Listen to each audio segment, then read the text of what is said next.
Ano yung naging parang gateway para gumanda ang buhay ninyo? Nag-DPWH kami. Ano karami kotse meron kayo? Parang personal use lang namin, nasa 30 plus na yata siya. 30 plus? 40. Nagagamit niyo ba lahat yan? Yun, hindi na nga. Hindi. Hindi na nga, sa dami. So, mostly American car siya. Sabi nila, white and black. And Lincoln Navigator siya. Black and white. Yes. GMC Denali. So, black and white version din siya. Walang ganito sa Philippines. Nasa YouTube? Nasa Grand Wagoneer. Pinaship ko from the US. From the US. Nagmamaneho ka rin. Marunong mag-drive, left, right. Hindi marunong mag-park. Si Suburban. Tsaka si Wow, ganda. Alphard, Dodge Ram. And then the Tundra na Toyota. Imported din to, no? Yes. Walang ganito dito, no?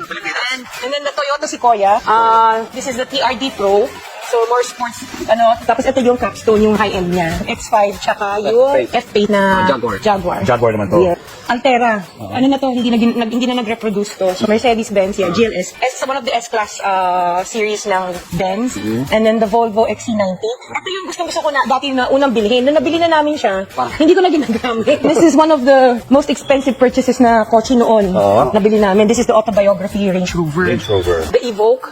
Oo, gusto ko sana maliit lang. Tsaka yung kulay niya kasi gusto ko red. And then, Defender. Nakita ko to sa Dubai. Nakita ko sa magazine. Tapos sabi ko, gusto ko na ganito. And then we have yung LM, yung Lexus. The higher end of, yes, the higher end of the Alphard. And of course, yung